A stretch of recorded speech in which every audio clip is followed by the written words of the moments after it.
Welcome to Naked Conversations, where we get down to the nitty-gritty of the everyday struggles we experience in the most raw and authentic way.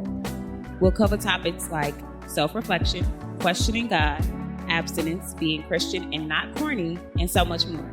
So join us as we bare our hearts and get naked in conversation, because what's there to be ashamed of anyways? I'm Deborah. And I'm Candace. So let's get down to it.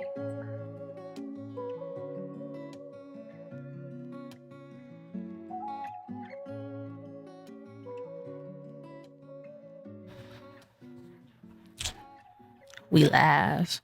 Live, baby. We super live or whatever. So we're showing up differently. So you're probably watching us or listening to us in your headphones, in your car, working out. Child, I'm giving us a lot because I don't know. Cooking. You know what I'm saying? Doing the whole nine. It's so exciting.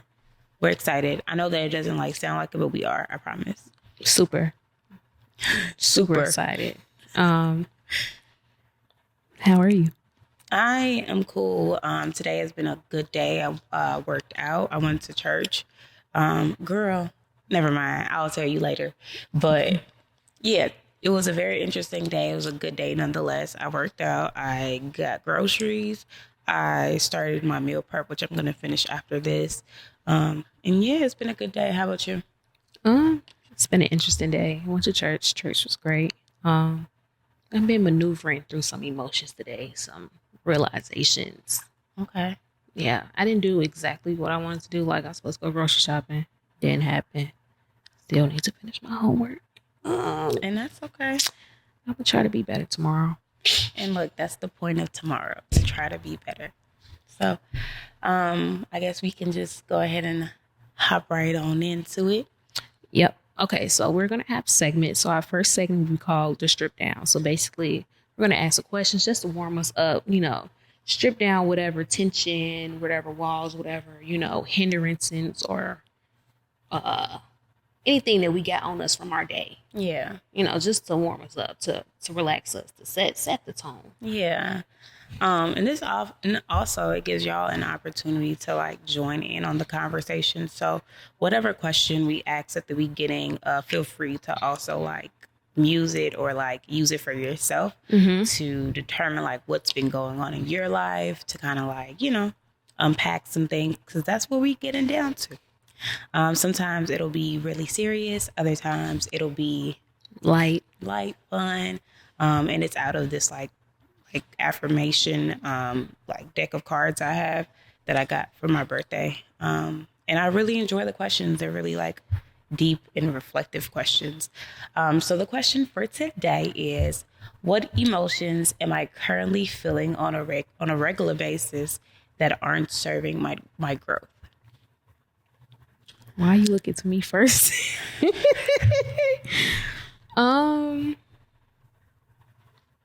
I would probably say one is probably inadequacy. Inadequacy with either the way I'm showing up as a student, the way I'm showing up as a friend, maybe in dating life, which is girl, poo par. But yeah, I just be feeling inadequate, or sometimes I feel anxious. Being anxious does not serve me whatsoever. And I feel like anxious goes into overthinking, which, girl, don't nobody be thinking those things, and I just be overdoing it. Yeah. And tiredness does not serve me, and I just be feeling tired every day. And I'm just gonna stop claiming that. No, if somebody asks me, baby, I'm energized. Just start speaking it until it's true. Absolutely. I think what emotions I'm currently feeling on a regular basis is similar to you, inadequacy. And that's absolutely not serving my growth, because I can now identify that the direction that God is taking me in right now, I can't feel inadequate about myself. Yeah. I have to step fully and authentically into what I'm going into, because no one else is going to believe it if I don't. Hello. So, well, sometimes people do believe it. Yeah. But it don't make no sense if you believe in it if I don't. Yeah. And I mean, because the growth is not just for you, it's for me too. Right. So yeah, I think that that's currently like the main emotion that I have been feeling, and that doesn't serve my growth. And I think that it's a process of trying to like grow out of, obviously. But yeah, child. So what we talking about today, Candace? So we're getting vulnerable. Yeah, I quite literally almost gagged. So not only was it the theme of last week, last week, and it was the theme of this past week, and the theme of my weekend, and I'm getting quite sick of it, if you ask me. And how did we get on this topic? Of course, talking about the series of events that have occurred these last 2 weeks. Yeah. I guess I'll get into it. So every week, me and Candace debrief after our episodes. And last week on the live was an amazing episode. Please go back and watch it on Instagram if you haven't already, because honestly, to me personally, that was our best episode just like yet, because we had a Black man on a public platform being vulnerable, sharing his walk, sharing his fears, sharing the things that he is still not healed from, and being open and honest about that. And that was like honestly groundbreaking in my opinion. But after the episode, we got on FaceTime and we just kind of debriefing on everything. And I was sharing with her a little bit more about how like God had showed up in the you don't trust me idea, because I had been on the podcast, I was saying how God had been bringing to my memory, or bringing back to my awareness, that how much I don't actually trust him, because in my actions it shows that I don't trust him. Like everything that I do would say otherwise. And so we were at, it was on Candace's birthday was last week on Friday, and we went to Top Golf. And at the end of the night, something happened with all of the cards and the money and all of the situations. Great. But we are like, all right, let's just pay. So Candace like, all right, I'm about to pull out my card. Candace had forgot her card in the car. And so I'm like, okay, that's not a problem. I have my card. I'll just like use my card and I'll pay. And so, yeah, cool. I go over to the guy to, finish or close out the account for the night. And he swipes my card and my card declines.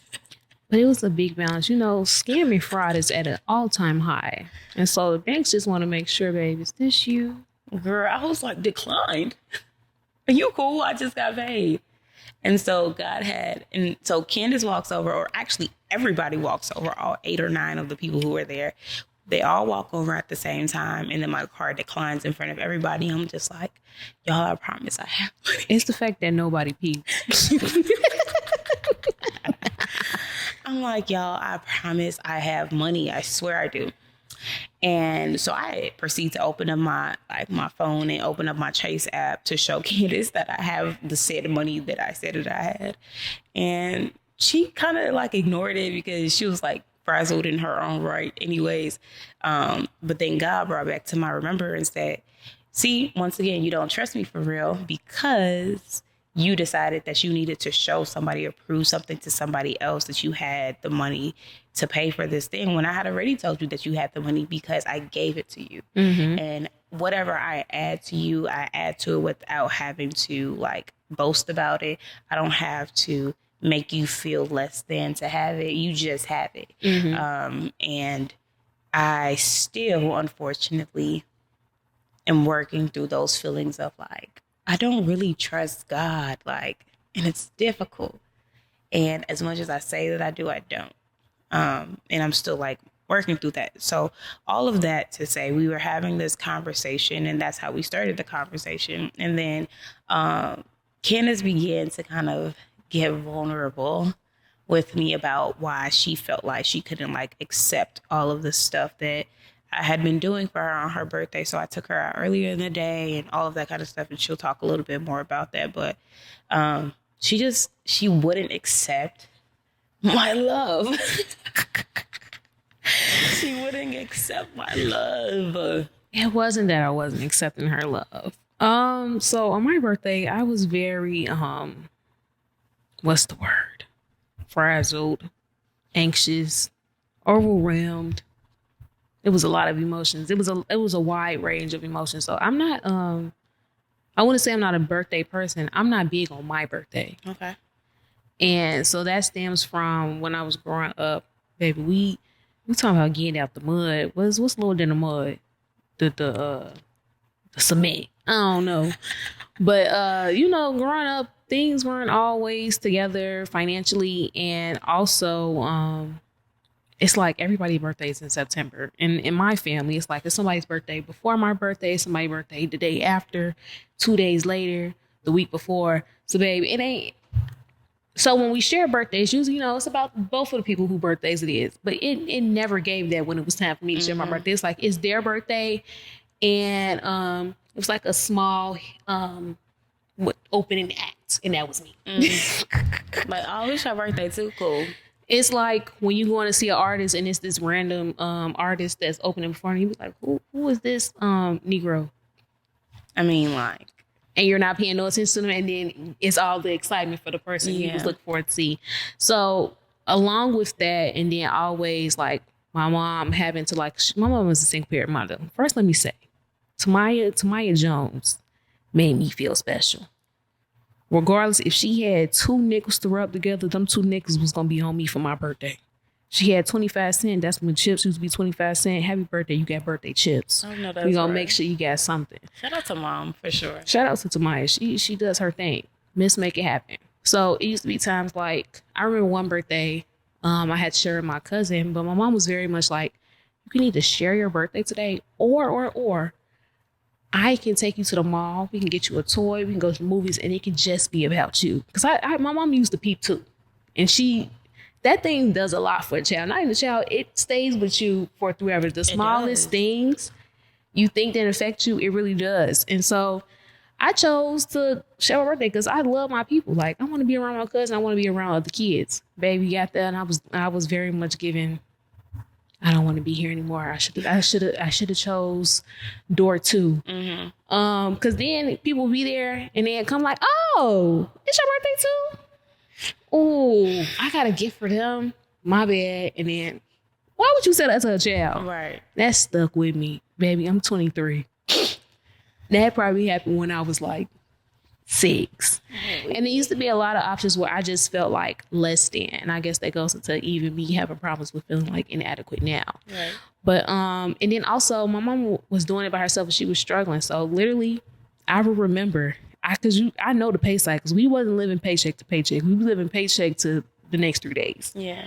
And we was on God's mercy and grace until the next paycheck. And so my birthday week will always land on the week after she got paid. Mm-hmm. I'm like, oh, it's going to be a struggle. And so not even that. So my mom used to do her best, but I also used to feel bad and like a burden because she was taking the money that she very well could have used for groceries, bills, gas, whatever it may be, but she using it on me and I felt bad. Mm. And so fast forward to me being 23, I don't want to celebrate my birthday. Not even that. So we got the struggling financially, not feeling like special or anything on my birthday. And then like in 2011, about like 4 days later, my grandmother passed after my birthday.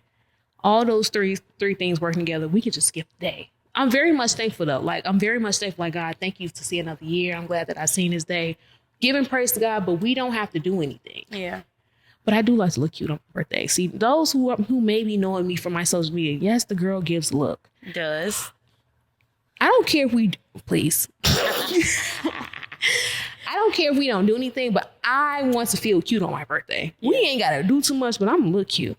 I'm going to do something to my hair. I'm going to look cute. We don't have to do too much, but I just want to feel pretty, baby. I can feel pretty and not post anything and just be like, it feels like my birthday because I'm cute. And then we can go on.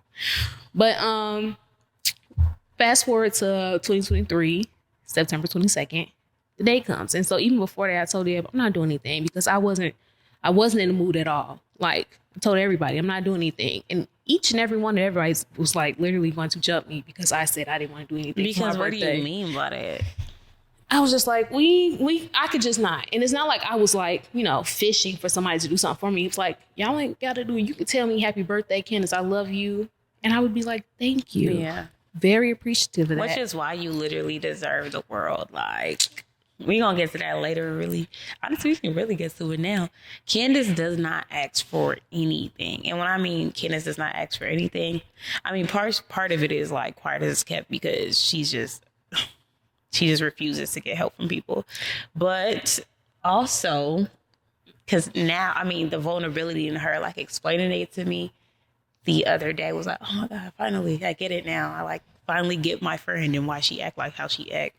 Why you act like she that? Gonna tell me, oh, baby, you're scarred. I mean, deeply wounded. You feel me? The wounds are still being stitched up, but they're not fully, that's a process though. Not fully sewn up, But yeah, Candace really does like deserve the world because not even because of anything that she does, but just for who she is. Like, you realize that someone like you who always, when I say you always show up for people, you're always putting your best foot forward. Even if you don't have like the funds or whatever, you're always making people feel special in one way or another. You're always speaking life into people. This is also very difficult for me right now. But it's like true, like you're always doing that. Like that's who you just are. Mm-hmm. And so people experience you and like want to bless you, want to show you that you're special because you are. I know that was so awkward for you. I'm sorry. I'm gonna let you continue. I'm not gonna make any more faces. No, it's okay. That was it because. So with that, I told Deb, I have a hard time like receiving things from people. One, most of my life, I make it happen. Like, I feel like I seen my mother make it happen. I learned how to make it happen for myself. Mm. Two, I'm the helper, and usually the helper doesn't receive help in a sense. Yeah.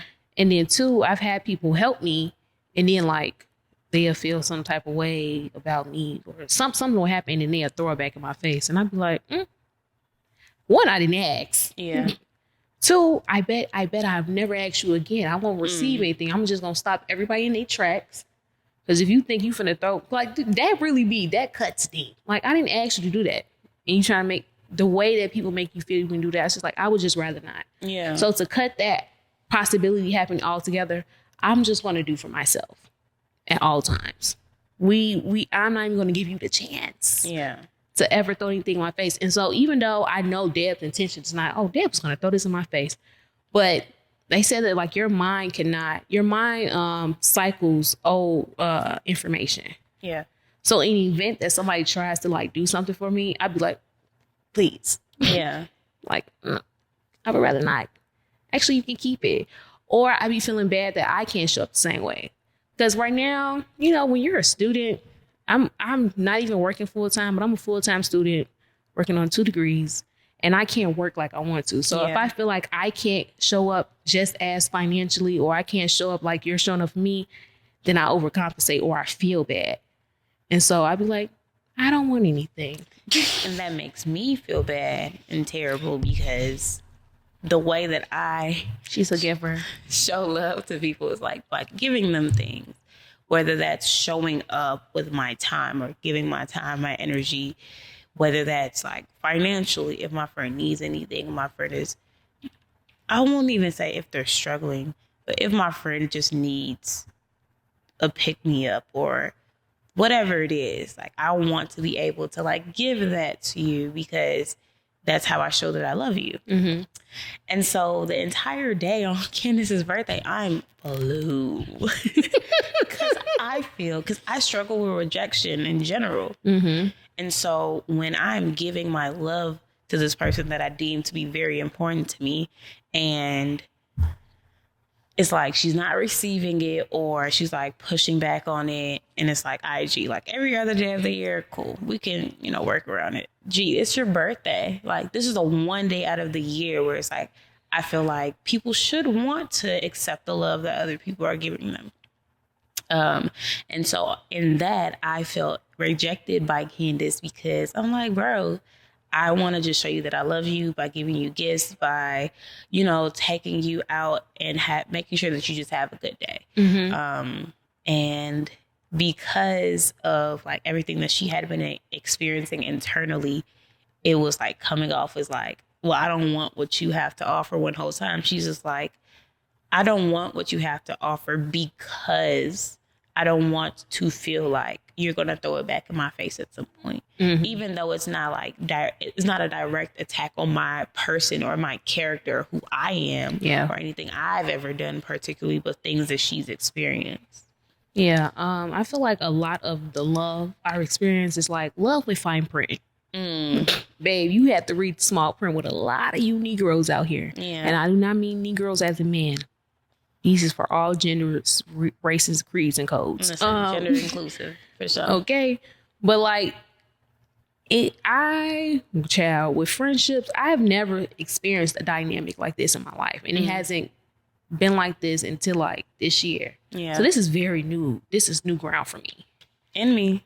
New ground. I think we was on the phone, and the way we communicated was a very, very great conversation. And it was real vulnerable. She was like, I never knew. I was like, Candace has been through a lot. And although I am not the iron steel person I once was when she first met me, I am not completely soft.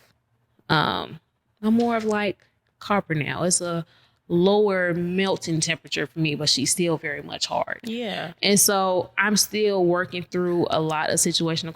Of course, it's a process. Like, I didn't come to God and then he just broke it all away, and I was just like, I'm just now open and receiving everything. Everything's all together. No, babe, I've been in that furnace for about like a year or two now, and I'm still in there.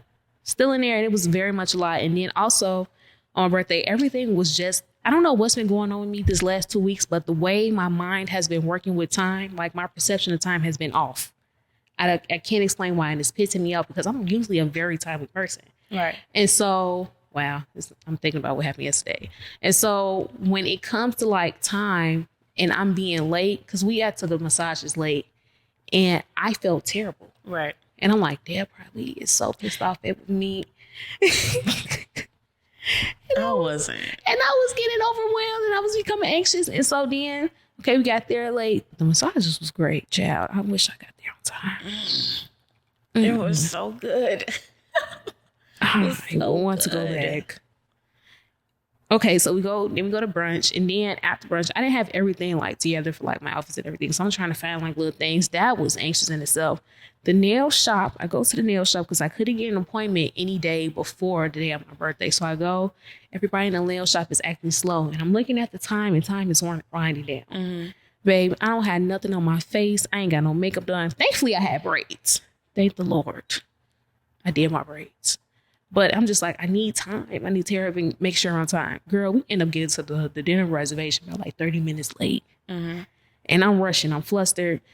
I'm overwhelmed. Other people being late. I'm late. I'm irritated. Then I got my one good sis. She's sitting there at the table by herself. And now I'm like, Purple probably hates me. I got her sitting there. She waited. And I'm like, Deb, I'm very much overwhelmed right now. I feel bad. I feel terrible. Like, I feel like everybody's going to be annoyed and they hate me. I'm very dramatic also. I was going to say. I'm also very dramatic. I've been dramatic since a wee bit. And yes, the drama of it all. But the heart behind that is, I don't want to disappoint people. I don't want people to feel like the one time that they're coming out to support me, to love on me, that I don't take it seriously, or I'm taking them for granted, that I don't cherish their time, that I don't cherish like what they're doing just by showing up. Like, I need to prove that to them. And I think that I'm like trying to like tell Candace, like, you don't have to prove this to people. People feel it because of how you are year round. So the one day of the year where things might be a little bit anxiety provoking, anyone who has experienced a birthday knows how anxiety provoking birthdays can be. This is the most anxious filled one. So it's like the one day of the year where people want to show up, celebrate you, whatever. It's like, if you are a little bit late, or if you are a lot a bit late, and you clearly show that you care, you clearly have shown that I'm so sorry, y'all. Like, this is what happened. Like, you were very apologetic about it.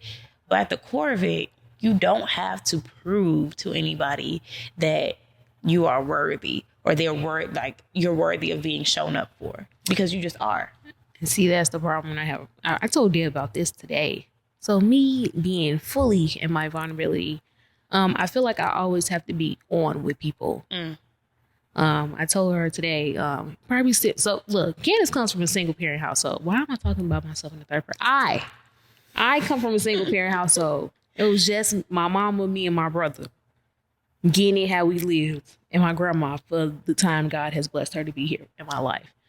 But mostly it was me, my brother, and my mom. My dad left. That Negro left, and I ain't do nothing to him. He said, "Peace out, Girl Scout." Poof. Ain't seen that Negro since. And some other things that came with that, but that Negro was gone. I don't know what a father is. Of course, I'm learning who a father is in God for all my churchy people. But naturally, in the physical, in the real world, baby, I ain't got no daddy. And so my daddy issues don't come. Well, my daddy issues, I hate that term. Anyways, my father wound. My father wound. That wasn't better. It just wasn't. That's how they be talking about it when it comes to like therapy and stuff. So with that, it shows up differently than the regular daddy issue stuff come up. So they say mostly like when your mother, she does the job of nurturing you and everything when you're a child, but your daddy, your father, I hate saying daddy. I'm from Chicago, so I'm probably saying with an E. Daddy. Your father affirms you, baby. I had no affirmation from a man ever. But you would think I will only have those issues with like males. No, it shows up in everybody, baby. That abandonment, that rejection, and that lack of affirmation shows up with everybody. And I did nothing to him, and he left. And so even with him being gone, and then just my interactions and my experience with people as I've been growing up, I be feeling like I have to be on for people to show up. Not even, and then, I'm being very much healed from a people-pleasing spirit. But that also came from the no daddy thing. And so me thinking like, oh, I'm messing up, these people finna hate me. It don't be clicking sometimes. Like sometimes I get it, I be like, oh, I'm cool. But on that birthday, it showed up it was very much present. Yeah. And even in like my regular interactions, like I be feeling like he left and I ain't did nothing. So I actually did something to you. You have merit to leave. Oh. And so, of course, I know everybody isn't like that, but I also had people who very much were like that in my life. So it's just like, I'm trying my best to work out of it. And like growth isn't linear. Like some days and some months I'd be cool. And then it'd be one day where it shows up again. And I'd be like, did I really grow? I don't know. I mean, you asking that question, I feel like identifies that you've grown. Like being able to ask that question is like, yeah, you for sure grew, because people don't let me tell you something about people who don't grow. They do not be self-reflective. I think I'm too self-reflective. Is there such a thing as too self-reflective? Yes. It can be detrimental. Okay. What do you mean? I feel like I overanalyze myself. Okay, there's a difference between self-reflection and analyzing it. Self-reflection is the acknowledgement of now what you do with that. So I acknowledge it, and then we get to analyzing. But I feel like that very much shows up even in my relationship with God. So even like being vulnerable with people. So I don't think I guess whoever listens to this, you're going to know it now, child. This is me. This is who I am. This is me. This is real. This is exactly who I'm supposed to be now. I'm going to let my light shine on you. Oh, enough. Shout out to Camp Rock. It's crazy. No, but like even so in these last, I want to say 2 years, year and a half. We're going to say 2 years. I've been learning how to be vulnerable with God. And me being vulnerable with God is being like vulnerable with myself. Like let's keep it $150. And with me doing that, it's showing a lot in myself, but I have to get comfortable with vulnerability once I do it with myself and God to do it around people. And I think other than Deb, I only do this with like 3 other people in my life. And we don't even talk. And then not 3, 4. But 3 of those 4 are out of town, and the one is my mama. Mamas don't really count. So She didn't mean that to Maya. No. I mean, like, that's your mama, like, of course. Yeah. I mean, everybody, I'm blessed to have that dynamic with my mother. Let me not take that for granted. Yeah, to be fair, because I definitely don't. Yeah. Me and Tamaya gets, I keep calling, hey, mama. I'm going to just say me and my mama, because people are like, you call your mother Tamaya? My first name. No Sometimes. That's my mama. Anyways, yeah, I'm learning to do that with God. And so with doing that with God first, I have to get comfortable with doing that with people. But don't just be out here spewing your vulnerability to everybody. Like, you have to be very intentional. But like, I'm intentional with Deb because me and Deb have that relationship. But it also, at first, I used to be very skeptical of everybody. And you probably first met me, you probably thought I didn't like you, but it was just because I was observing you. No.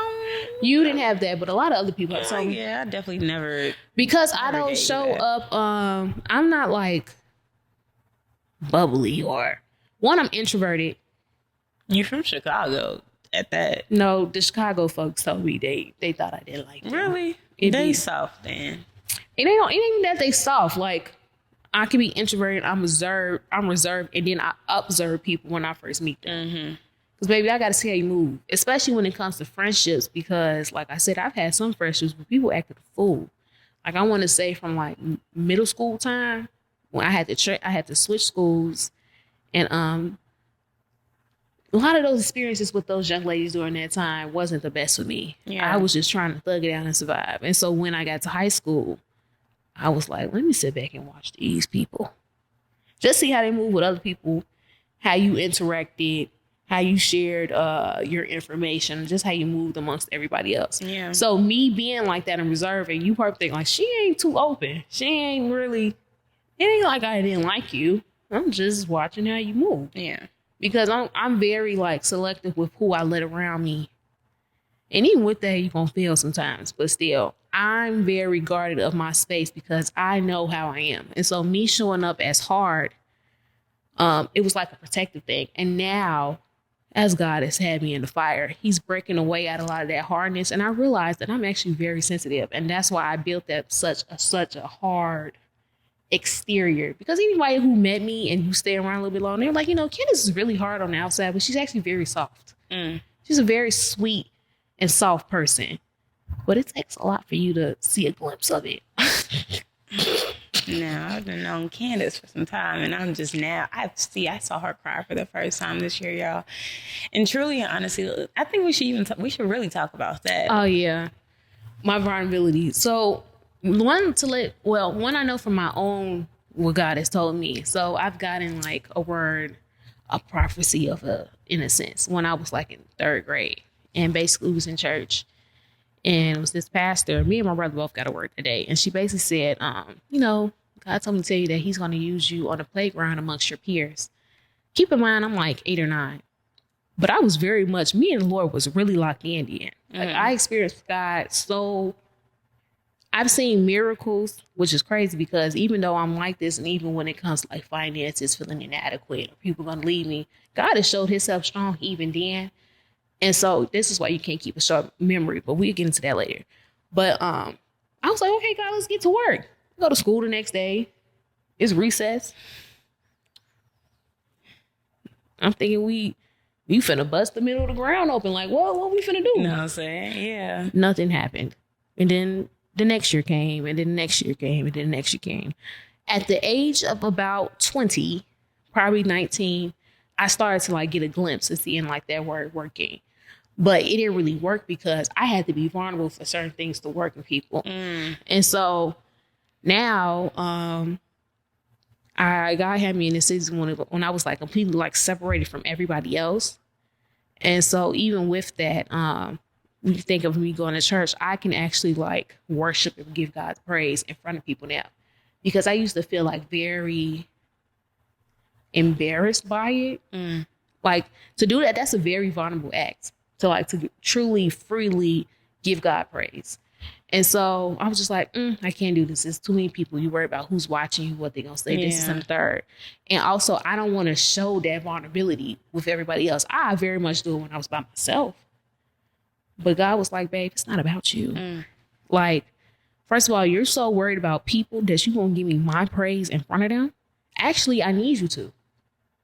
You being free and giving me praise and showing that you're so thankful and you're such in a place of gratitude and thanksgiving for God and how he has worked for you, how he has brought you out and did the work in you. You should be giving me praise in front of people. And I was like, you're right. And so a lot of time, even when I like read like the Bible, God has very much showed me like how I'm so much like Peter. Peter was one of God's disciples, and he wasn't just like one of like the 12. He was like top 3. Okay. He was locked in. He was his bestie, one of the besties. He went up to the mountain. Like God gave him like the exclusive, the Patreon version of Jesus. Like, yeah, basically. What niggas got to pay subscriptions for.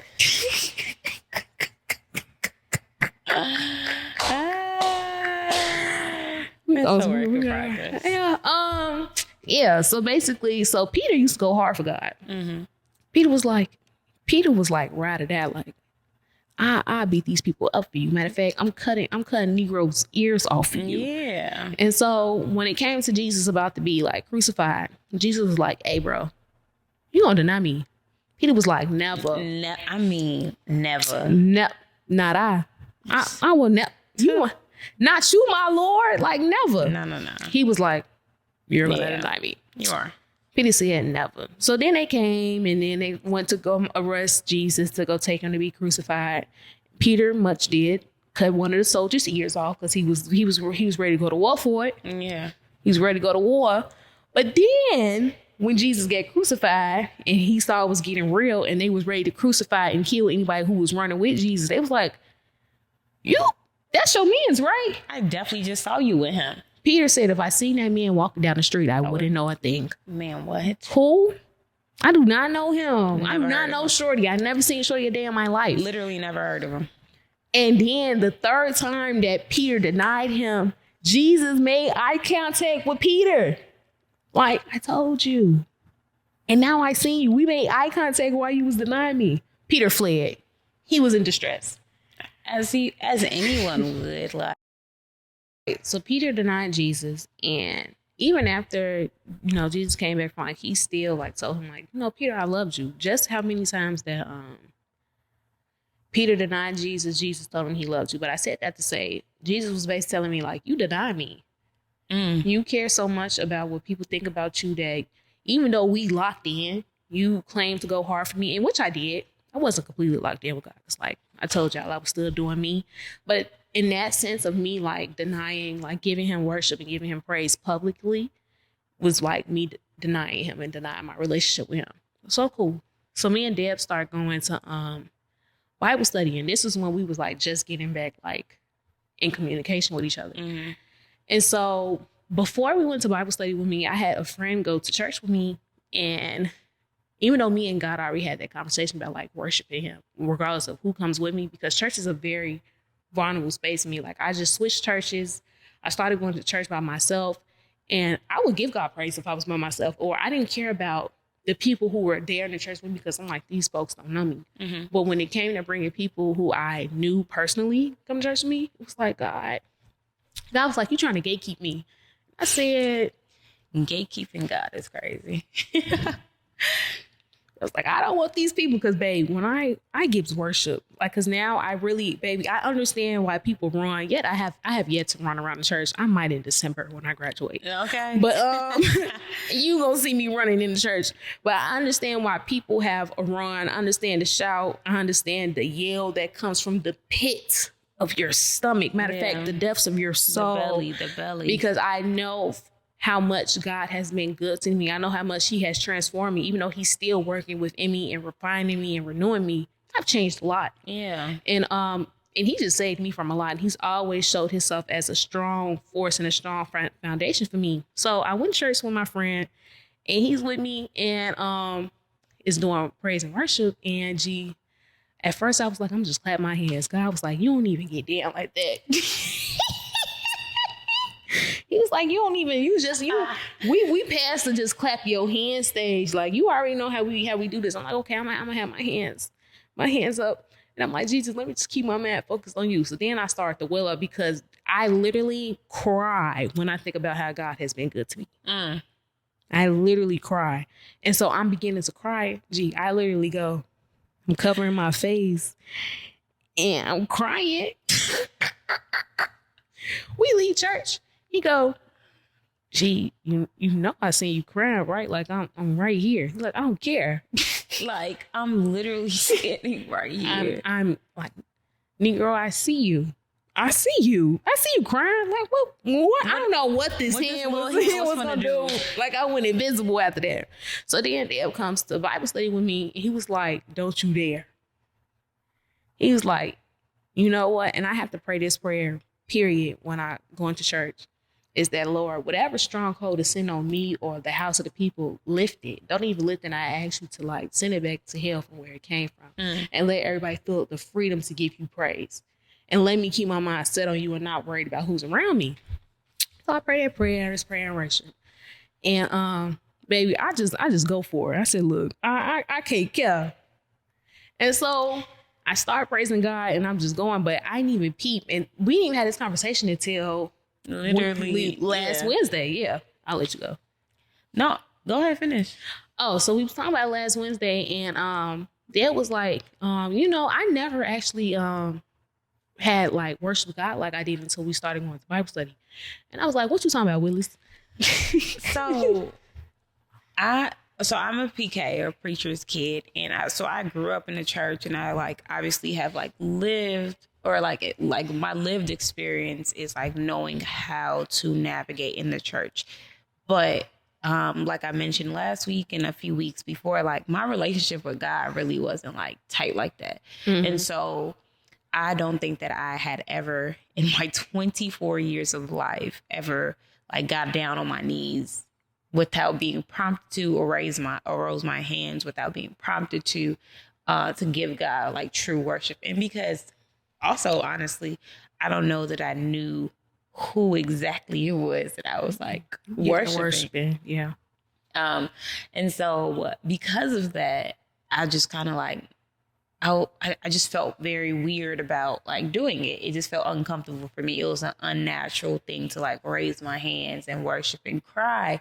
And, everything else that I would see other people do, I just thought that because I never saw anyone my age doing it. So like in church, of course we had like younger people at the church, but they weren't falling on their faces worshiping God. You know what I'm saying? Like they was just kind of looking around, honestly, making fun of everybody else who was doing it. Doing the clap. Yeah. And so I saw like the grown-up people, doing it and raising their hands and getting down on their knees and face to the floor and whatever else it is, falling out, whatever else that, exhibited their worship towards God. And I thought to myself, like, okay, well, there will be a point in my life where I become 30, 40, and then suddenly I'll feel comfortable doing that. Same. And this year, when I started coming to church with Candace, this was also the first time I had been in such a large church. I come from a very, very small church. And this is the first time that I felt the freedom to literally just raise my hands and say, thank you, God. And in such a way that it didn't really matter who was looking at me. It didn't matter like what was happening. It was almost like everything else had shut off and it was me and God. But I didn't feel the inspiration to do that. I didn't feel the comfortability or the freedom to do that until I saw Candace doing it. And that was special. Like that was special for me. Like, you know how the word says like, somewhere in Matthew, I want to say Matthew 5. Yeah. So let your light so shine, so that men can see your works, but can also glorify your Father that's in heaven. And so I saw Candace being a light, like literally, and she was worshiping God in such a way that it was so authentic. Like she wasn't putting on a show for me. She definitely wasn't putting on a show for anybody else. Child, I would rather not be seen. You know, it was not like she was like doing something to like prove a point. It was just so natural. And that in itself was like, you could do that. Like, it's okay for you to do that. And so in that moment, she told me that, I heard God said that, like, I need you to be vulnerable. You being, using you on the playground, because we're not on the playground, babe. Obviously. You know, God loves, he loves him a good parable, a good metaphor. Yeah, for sure. But in order for me to use you amongst your peers, you literally have to be vulnerable. And so I brought up to Deb about my tattoos, because I come from like a smaller church too. Like I just started going to my church literally the first Sunday of January. And I went to their New Year's Eve service, but God was like, you need to leave. And so even in my small church where everybody knew everybody, I didn't feel comfortable doing it there. It was like very weird. And I started towards like the end, and God was like, okay, now it's time to leave. And I was like, that's very abrupt. I was thrown off, and I waited for a while because also know when you're visiting churches, just don't be visiting everybody's church. Pray and be led to go to church, but that's not even it. I can go deeper in that, but you should not be going to everybody's church. Yeah. God is not in everybody's church. It's the Spirit operating there, but it's not the Holy Spirit. Anyhow, so I prayed about it because I got baptized at the church that I go to now. And so I've been like visiting for like some time now. I always visited the church, even when I was in high school. And God was like, yeah, I'm calling you to come here. I was like, And then I heard it very so strongly, like, you need to go. And if you don't go, I don't even want to know the don't go part. You need to leave. It was very much, it gave when he told Abraham, leave your country, your culture, and everybody behind who you know. I was like, because I don't know. My church is big. It very much I'm in foreign land. And so it was very daunting for me at first. Like, I'm coming to this big church by myself. But I go back talking about my tattoos. So all my tattoos are a promise that God has given me directly. And so even at my small church, Kojic Church, because the church I go to now is non-denominational, Kojic folk, I pray for your deliverance from the religious spirit and being legalistic. So even when I got my tattoos, because I got my tattoos during a period where I felt lost. I felt lost, and I felt like I was like forgetting the promises that God had said, spoken over me, because I was going through a time, child, mentally, because physically and everything, I looked fine. Actually, financially, I was cool too, but my mind wasn't cool. And so I went to go get my tattoos, and I felt like an urge to make sure that they was all in red. And so 3 of my tattoos, one is like literally a sun, because God was like, gee, you a light. And it's funny that Deb said it now, but I never like really like peeped that. Never seen it. Like, oh, I'm a light. Okay. I remember I got the dream. God told me that. The next is a butterfly, because I know I'm very much like, I'm still transitioning. I'm like in a stage of when the butterfly is fighting to come out the cocoon. And they say when they in that period, it feels like a near death experience. Babe, I've been in a near death experience for some time now. But nobody can interfere during that moment, because if you do, you might kill it. So that butterfly just has to like wrestle with that uncomfortability. That's where I am now. And then 2 is like these 3 wands. The wands are for Deuteronomy 1:11. But these 3 tattoos coming down my arm like this at a Kojic church, it's like the devil. That's that red is crazy. That's that new age.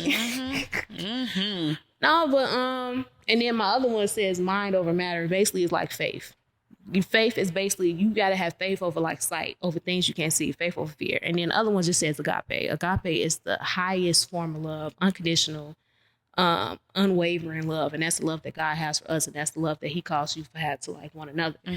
But I didn't hear God say this literally till today. He was like, you know, when I speak in the Bible, they have it in red ink. He was like, look at your arms. Like I spoke to you, and it's in red ink. Like I for some reason, when I got my tattoos, it was like, no, the black ink ain't it.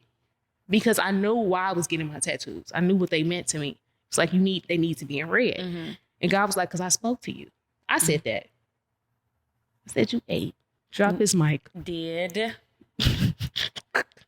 And so with Deb saying that, it's like I think for the both of us, God uses us for each other to show us ourselves and then to show us him. Because a lot of things that Deb say to me, she don't even know what God already told me personally. And then vice versa. That's true. Like Deb told me, you're a liar. I was like, girl. But it took a while for me to see that. But like, and I have to like harp on this part, like how much Candace is a light in my life, because I had been in the depths of darkness when me and Candace like reconnected. And she didn't know any of that because obviously I'm also very good at putting on a front for folks. Like I'm so good at like showing up and being We're move fronters. Yeah, for sure. I be fronting my move. What? I be dying on the inside the whole time. I look like I got everything together. Hello. And I'm so good at doing that, so much so that I became a liar. And I'm gonna say it on a hot mic. I became a liar because I was not being truly honest with those around me because of the fear of like them feeling bad for me or feeling pity for me or whatever it is. Retweet. You know, like the whole nine. I did not want that. I didn't want that. And so I remember going to lunch with Candace, and she's asking me about my life. She's asking about my relationship. She asked me about everything. Like we're just talking, and I'm sitting up here. Yes, I'm lying, but I'm like embellishing the truth. I'm making my life seem a lot better than it actually is, and I couldn't be vulnerable with her at that moment because vulnerability also takes a level of relationship, which is why like the concept of walking around and being quote unquote vulnerable with everyone doesn't quite make sense. Foolish. It's foolish because, you have to use wisdom in your vulnerability, right? So I'm in the midst of darkness at this time. And me and Candace are sitting at this table and she is literally shining so brightly as we're having this conversation because she said something to the effect of, and this will be the first time that I've ever like said this, but we're talking about my relationship or whatever. And she said, just make sure that you're asking God what direction that he wants you to go in with this. And I was like, dang. And mind you, I'm talking this man up like, oh, he's this, he's that, he's so good to me, all this great stuff. Mind you, at this point in the relationship, things had started to get like really rocky, but I, was still very hopeful for what it could be, what I thought it was going to be. And still, even though this was all I was saying, something clearly within Candace was like, say this. And Candace will say all the time, like, it don't be me, G. I just want to say, people tell me this all the time. And I be like, I really want you to know, do not give me any credits. Let's not do that. Give her some credit. Give me credit to being obedient. Yes. But it's not me. That wisdom is only from above because I don't have insight into what is going on in your life. Right. But I feel like sometimes I'm a little off. I'm not saying I'm always in my word and I'm praying all the time, but I know that I'm sensitive to the Holy Spirit enough to know when he says something through me to say, I'll do it. Even if, because I know it's some folks I've said something to and they didn't want to hear it. Yeah. Even if it's something you don't want to hear. And I didn't want to hear that. And so even with being vulnerable, I think that's another reason why God be wanting me to be vulnerable. And I can't be hard. And I feel like that's another way that the enemy has tried to stop me through certain situations in my life. So yeah, me being sensitive to God's spirit allows me to speak to certain things and have, it's really called a word of knowledge. I have a word of knowledge of what you may be going through. And then I say what God wants me to say. And sometimes I purpose it as I feel like God is saying, because I'm not going to lie about God. I feel like God is asking me to impart into you or submit this to you. And then whatever you do with that, cool. But yeah, that's how we got there. But I never knew that. Yeah. When I say that, I did very much so did not want to hear that because it would force me to see what I was choosing to like push back to the back of my mind. And so like our obedience to God oftentimes will allow other people to be vulnerable. Yeah. Like me saying certain things to Candace or Candace saying certain things to me allows us to be vulnerable, i.e. our conversation the other day when I was like, look, I love you down. However, I didn't feel great when you weren't accepting my gifts. Mm-hmm. And it really made me feel rejected because this is the way I love. This is the way that I express love. And it really, that's what it came off like. I know you.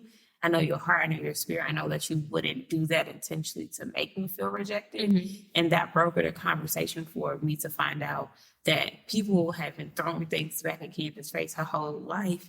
And it's like, it's not that your character is off. It's just that I've been experiencing something my whole life that I'm still trying to unlearn and reprogram myself to just accept being loved and find myself valuable enough to like just be or deserving of that kind of love. And so God was using me that day to basically test Deb to see if she trusted God. Mm. But also that was God testing me to see if I can let people pour into me. Mm. So I remember I had my journal list, but I remember writing in my journal like, God, I hate that I don't have the support that I so desperately need. Mm. And I feel like I'm always supporting other people and I'm always pouring out. Like I told my cousin this, like I said, God is calling me to people, but I don't have it. Yeah. Like I honestly don't have it right now because I feel like I've been pouring so much that now, baby, this jar is empty. Mm. Even the last, I didn't even know water droplets in the jar. Like I don't have it. Like I be feeling so depleted. And I'm just like, how are you calling me to people and I'm depleted? Mm. And so I be praying for like, I need to be refilled. Like God, you need to fill this cup back up. And God was like I said last time, like God will try to fill you up, but God ain't just gonna need to be filled up and you need help financially. God is not gonna have like a bag of money just placed at your door. Mm-hmm. He sends people to pour into you. So he was using Deb to pour into me, but he was like, girl, you got your hand over the cup. Mm. You won't allow me to let people pour into you. And also that shows that you won't allow me to pour into you. Yeah. Like how do you want to receive love, but you're not open to receiving because you're still holding on to whatever scars and experiences that you don't have that I'm trying to let you ease up and heal that by letting people pour into you, but you still resist that. So not only can you not be receiving people, but you can't even receive from me to pour into you. And I was like, The word says that if a man says that he loves me and hates his brother, that man is a liar. Because how can you hate the one you see and claim to love the one that you can't see? mm-hmm. And so in the same way, it's like the person that's right in front of you that is very clearly showing you love, if you can't receive that and you can see them, how are you going to receive for the one that you can't see? Bro. How? And so I'm trying. Now, I very much still communicate. This is very uncomfortable for me. Mm-hmm.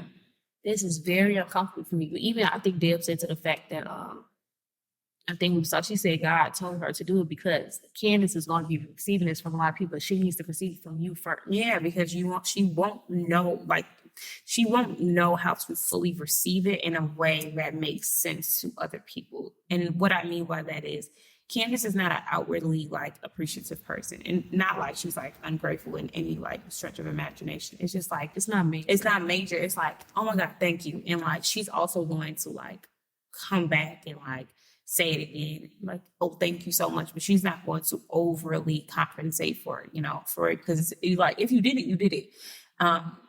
And so I think that God is just trying to work through her. And this is once again, I think that when someone gives you something, you don't have to like overly compensate for it. Say your thank yous, appreciate it. And then in addition to that, the additional thing is don't try to go back and try to pay folks back. That's my problem.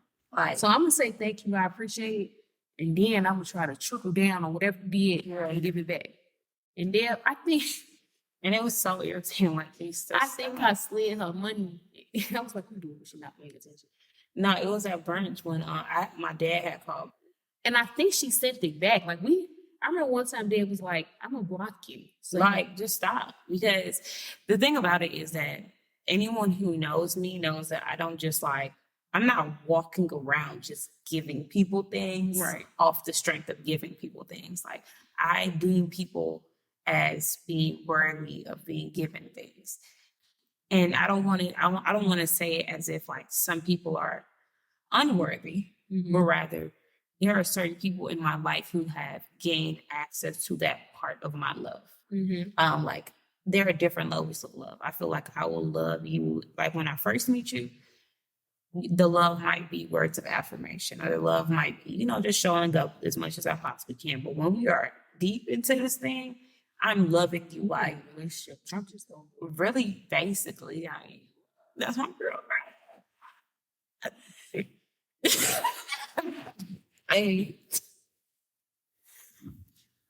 But yes, that's what our dynamics. It doesn't even give like Deb is on a level of like my two longest friends, and I call them sister, cousin, besties. Like it don't even give like best friend. Like our connection is so deeply entwined and deep. Yeah, I don't think anybody can really understand unless you have this. Also, you have this relationship, and it's so interconnected because we just don't connect on just like a regular friendship level, but like on a spiritual level. yeah. Like when I tell you we're deeply entwined, I mean, I would say something, and Dad was like, "God just told me that." How about today? Because having the same type of dream, Jesus was giving us the same dreams, bro. Like, let's get out of the spiritual realm. How about today? How about today? I'm driving. Keita's calling me. Why this lady behind me? And we going in the same. I looked at her. She looking at the wrong side. I said, "Girl, I'm like literally behind you." Oh my God. Like that, like we're so locked in like that. All that to say though, let's, wrap it up for the folks because then we've been talking for a minute. We can and that's okay. Y'all gonna learn that as we continue. I'm gonna try to keep it. See, that's the thing. I'm either long-winded or very concise. Gotta find a happy medium. I'm trying. Through this.